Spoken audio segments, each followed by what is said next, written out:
Welcome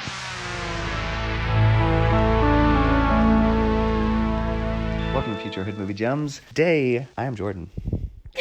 And today... And tomorrow, who knows? I am Tatiana. I mean, je m'appelle Tatiana. Oh, yeah. We watched a French movie today. Oui, oui. Well, not technically Not today. It was a while ago. Yeah. We're going to be talking about He Loves Me, He Loves Me Not. He Loves Me, He Loves Me Not. Yeah, such a good thriller. Ooh. You think it's going to be a love story at first, and then it's like, what? What is this madness? Well, more like a love affair. Right. Because the first half an hour, I'm like, oh, shame, shame. That's right. And then, which is also interesting because the cover you showed me, I'm like, oh, geez, this is going to be a chick flick. And then my mom's like, we're watching this. I don't care what anybody else says. It's so funny because my mom, when we first watched this, my mom texts me and asked for a bunch of recommendations because we watch a lot of movies. And I'm like, well, Tatiana's probably got some better recommendations than I do. So I asked Tatiana, what are some movies my mom can watch?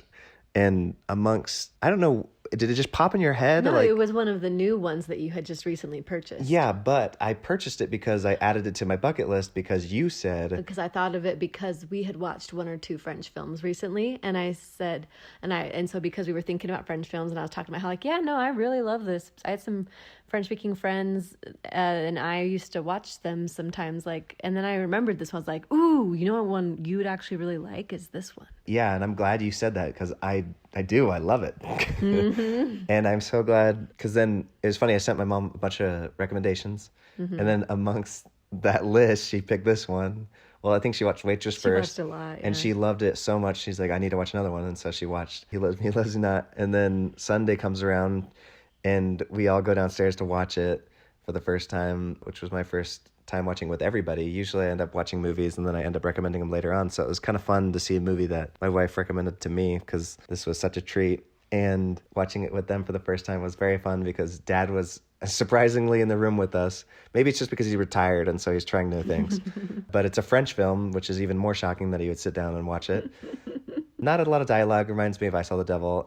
Not necessarily similar at all because that movie's wild. But I mean, this one is too, actually, now that I think about it. But that's more of a horror. This is more of a thriller. It's just funny because the first half, Dad's like, why did you think this was a good movie to show everybody? And like, on Sunday. Yeah, not a Sunday movie. Yeah, not a Sunday movie. Because it was about cheating and, well, that's what you think at first. Yeah. Which I love. I love that the first half... And Cameron related this to ICU, which I totally agree. It's a movie where the first half of the film all of a sudden becomes completely different the second half. And you think it's this love affair, and then it turns into this horror movie in the second half. Complete freak show. Maybe just more of a thriller, but still. Well, the things she does is horrific. Yeah. Like, when you find out that she was the one who killed that lady's baby, it doesn't even... caused her to have a miscarriage. Yeah. I mean, you never even see it, but... You can put two and two together. Like her little bicycle is broken. And she has some blood on herself. And there's some blood. And later you find out that she got hit by someone on a moped or a motorcycle, whatever it was. And then you find out, and then she had a miscarriage. Yeah. And it was because of the person that hit her with the bike. And you're like, oh my gosh, like this chick is absolutely bananas crazy. Yeah. And it's so funny because the actress that plays her, like... I feel she's an Amelie. Yeah, and she's she plays the same it actress. Sweet, loving. Yeah, and she does a good job here of also the first half when you're just following her story.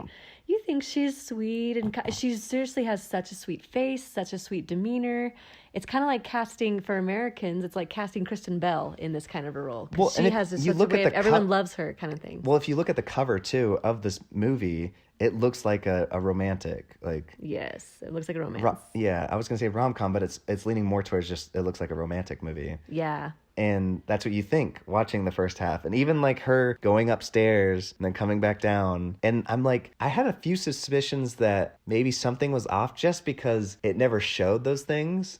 So I'm like, oh, that's odd that they didn't show the affair. And there's just a few things they didn't show. And I'm like, huh, interesting. But I didn't think enough of it. And so when it finally happened, when you started to see it from his perspective, like when she's in the room, like turns on the oven to essentially kill herself. I don't know if she wanted to go out in an explosion or just the gas to kill her. And then it rewinds time and it starts playing it from his point of view. And the fact that he doesn't even know her. Yeah. It all started with him giving her one rose from a bouquet that he had bought for his wife because he was excited that she was pregnant. Is And this, it was just him being nice to a neighbor. and is this like an anti, like, be nice to people movie?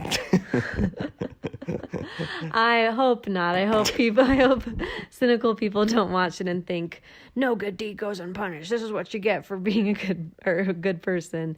I think it just shows a reality of life, which is pretty rare, but that some people really are this psycho. I like how they quoted someone with this disease, whatever it is that she has, where she's enamored with someone who doesn't love her back.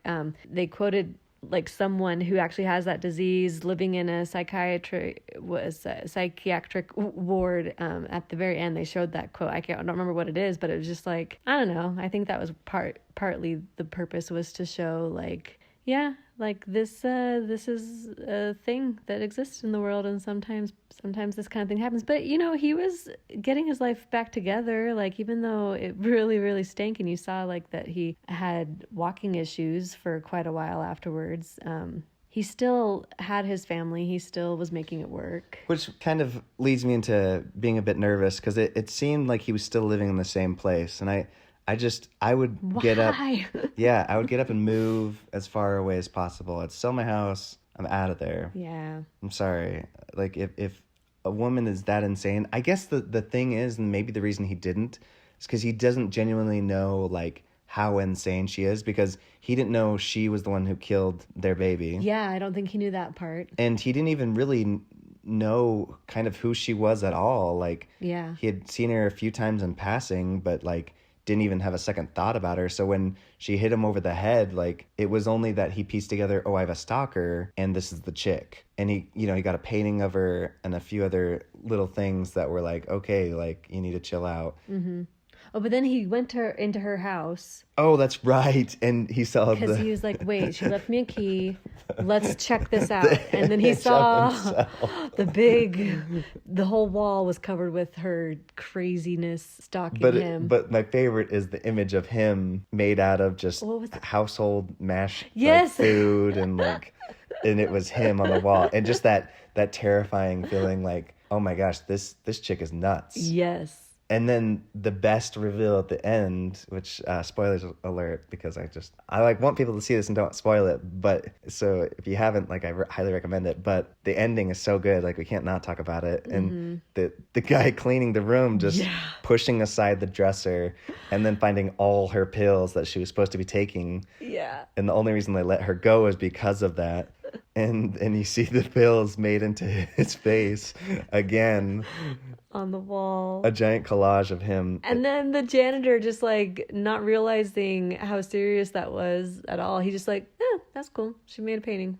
Crazies. And just starts taking it off. Just starts cleaning it up. So then no one's ever going to know that she just like tricked her way out of her time in the psychiatric ward. But it's so good because it almost sets it up for a perfect sequel. Like, I'd be totally down to see one. I don't know if it would be as necessarily as good, just because it's like that twist is so crazy. I'm actually very curious on rewatch. Like, I'm kind of actually, what was it like rewatching it? Was it as good? Because the first time is amazing. I imagine it was fun rewatching with people who haven't seen it. I think that, it was a little bit more fun watching it. Well, I mean, like, it's like half and half. The fun of, like, not knowing what's going to happen, that happened during the first time I watched it. But the fun of you guys, your reactions, that was really fun. Because, like, when I watched...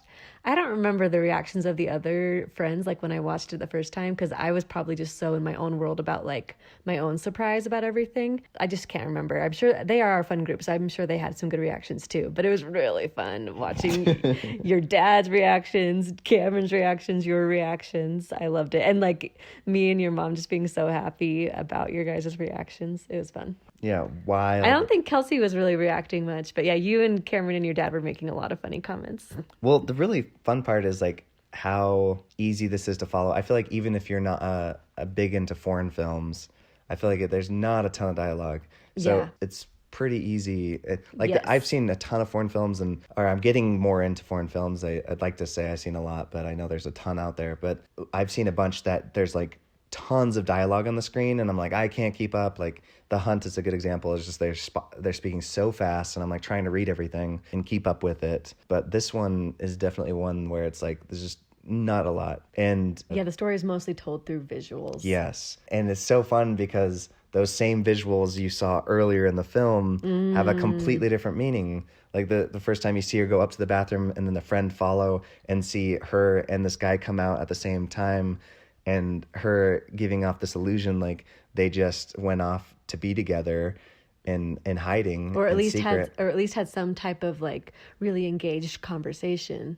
Being intimate, but then all that happened was they ran it, which, by the Apparently way, the bathrooms are shared yeah, that was very odd. I don't know, maybe they're so ahead of their time. in France. Yeah, that I know he asked, like, is that normal in France? Like, I can't remember, honestly. But yeah, at this particular place, it was combined. So she was just in doing her makeup at the mirror, and then he just like came out of the stall, and she started up a conversation, and it was such small talk. maybe it wasn't a company party. Maybe that was somebody's. It seemed too big to be somebody's house, because I was gonna say it could be like a. Anyways, yeah, because it seemed very odd that she was using the same bathroom, but. Maybe it was a castle. But yeah, their interaction, then when you finally see it happen and play out, you're like, oh, there's just so many different things. Like even the interaction with, I was going to call him a boyfriend, but not the boyfriend. It's the guy who's obsessed with her. Oh yeah, her friend that likes her, and it's like she's such an idiot for not going for the guy that actually likes her. Instead of she stalks this guy that has no idea who she is. Anyways, yeah, that Yeah, friend that's so bizarre that she actually has somebody that likes. I don't know. It's just that knows her and likes her. yeah. It's or actually knows she exists too. Yeah. Yeah. I don't know. I love how like that what were you about to say, that when that friend went and talked to him and said, "How dare you?" and but then we see later the doctor thought he was talking about the secretary that he just fired. He just fired. Yeah. Yeah. So it's very fun when you don't know. Well, this is like a lot of miscommunication, a lot of misunderstanding, and a lot of not seeing all the pieces. Mm-hmm. And so it's when you see it from each person's perspective, suddenly, like I said, it's two different movies, which is really fun. It's like you're seeing the exact same thing play out, but from a different person's.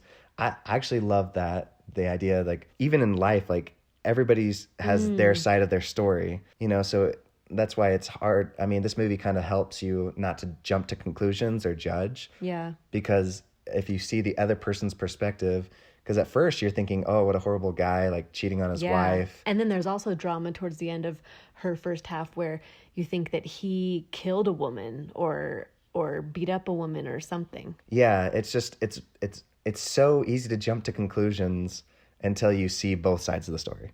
Mm-hmm. And suddenly it literally is a different movie, the second half. Like the first half is this romance, the second half is a thriller. Mm-hmm. So I think one of the good messages from this is, don't judge people without really knowing the full story. And like, there's always more to the story that might exist that we don't know about. That kind of reminds me too of the musical Wicked. Would love for you to see it someday. And then also, I remembered that I thought of this and said this afterwards. I think it's a message of like, if anyone's thinking about being a stalker or being this way about someone, hopefully this shows them like this really does affect someone's life very negatively. All the repercussions that he had to experience, like he lost his job, I'm pretty sure, either from the injury or from the reputation with the news reports that were like mostly fabricated and stuff. And so, if you're thinking about it, maybe don't, because you'll ruin someone's life. Not ruin it. He, like I said, he was picking up the pieces, and he still had his wife, and they had kids, after, even though they had that one miscarriage, they still had kids. And, they're still good. Seems like they're still good people. And that's a success, What's the girl from Parks and Rec? Audrey? No. Aubrey Plaza. Aubrey Plaza. She was also in a movie, I don't know about similar, but she ends up stalking this girl, and she like studies everything about her and does like kidnaps her dog just to be her friend. Like, and then say, oh, look, I found your dog. Like, yeah. So that they could become best friends. And it's a pretty, it reminds me a little bit of this film. She's also just as crazy, but well, I don't know about just as crazy, because the other girl murdered. Yeah, that's right. 2 people. If you consider. Yeah, the fetus. But yeah, some people don't consider fetuses babies, I guess. But and then also the woman because the woman was suing the doctor. And so the stalker just took care of that. Oh my gosh. Had some kind of a fight with the woman, and she ended up falling either down the stairs or something. Yeah, I mean, who knows with this girl, because she made it sound like she didn't do it like on purpose. Well, actually, technically, an attempt at murder, the third one, because she hit the other guy in the head. Yeah. And it was a miracle he survived. Yes. And he had to go through tons of physical therapy just to get through that. Yeah. I mean, we don't even know if he fully recovered. By the end of the film, he was like still, right? He wasn't walking like normally and stuff. Yeah. And then juxtaposed to her ending, she did not try to heal her condition at all. She faked taking the pills, and she continued with her obsession, and she faked her way through the conversations with the doctors to like make them believe that she understood what was wrong with her and that she's not going to do it anymore. And she's just going to keep being miserable and ignoring like the people like that friend of hers that knows her and actually likes her, and ruining her life, self-destruction that way. Yeah, I don't, like I said, I like want to see a part 2, but at the same time, I'm like, I don't know if it would be the same kind of movie, and I don't know if it's as good knowing that twist, because that really does make it elevate it. Yes. A lot. Like I said, ICU situation. It's 2 separate films. Or, I mean, it might still actually be interesting and fun. Like I said, that film with Aubrey. Yeah. That one's kind of fun. It's called Ingrid Goes West. Okay, I think I've heard that title, but Yeah, it has Ice Cube's son playing her love interest, and he is so funny. Oh my gosh, he's so funny. He's like has this obsession with the original Batman movies. Yes, I love it. He's so funny. Did I tell you that I met Ice Cube and then I asked him how he likes his eggs on national television? Yeah, you did. Okay. Only a couple times. Oh, I just love saying that. Do we recommend this film? Yes. Yeah. The coolest part is it's like... Sorry that we just spoiled it, but yeah. Yeah, right? Who cares if you know how it is? It's still fun. I recommend it. It's fun. Yeah. You'll still be sweating. Even if you know what's going on. Well, not necessarily sweating. It didn't make me super stressed. It was just so interesting. It was like, I have to know what happens. Maybe you were stressed the first time. I was stressed. I could have been. I probably was. I was stressing out. Yeah. I loved it. I know. You were stressing so much. And then it's so funny that later you're like, I loved it. I'm like, oh, I love stressing out. Are you kidding me? My favorite movies are like Uncut Gems and Good Times. So stressful, so good. What movies have you seen lately, and what are you looking forward to? Oh, it's been a while since you've been on. What did we watch? Well, yesterday for your Okay, so I do have a question of yes. all the TV shows we've been watching, because we've been binge watching so many different shows. Well, then yesterday you introduced me to just like one episodes of a lot of ones I hadn't seen yet. Which ones do you like the most, or which one are you liking right now? Oh my goodness! Because it used to be Rick and Morty. When I asked you, I'm like, of all the shows, which one do you like the most? You're like, Rick and Morty. I'm like, what? But I also have really been enjoying AP Bio. That's right. Really, yeah, AP Bio. It's okay. probably my fave. Well, that's why we're going through each episode. Yeah. But I also really like Silicon Valley, and that's why we're going through those. But I like AP Bio a little more. Mm-hmm. Silicon Valley's really good. You do laugh a lot, though, in Vice Principals, surprisingly. Oh, yeah, that's true. That's true. That one's pretty funny. Yeah, they act like children. Yeah.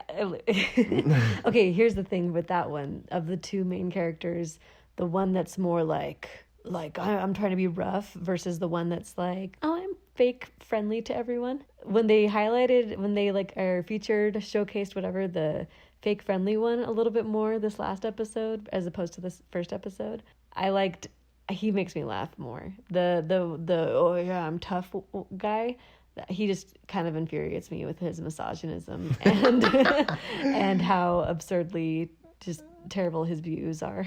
Yes, I love.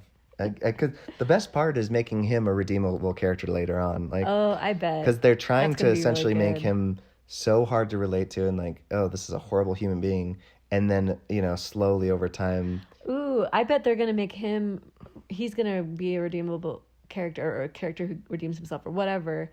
I bet the other one's not, huh? He seems a little bit more evil to his core. Well, they're both. I mean, still by the end, they're still not great people. They're all bad, but like. But like the one that is fake friendly knows that he's bad, and the other one thinks he's good. Oh, I see what you're saying. Ignorance. Yes, the beautiful bliss of ignorance. Yeah, I don't know. You don't spoil it. I'll have to see. But today I was thinking about the improvised one, the Harmon Quest. I was thinking about that the most today out of all the ones you introduced me to yesterday. Oh, really? Yeah. Yeah, very clever. Like totally how we based a Future Quest off of. I would love to talk about Harmon Quest at some point. Yeah, so I guess that's pretty much it, unless you got something else.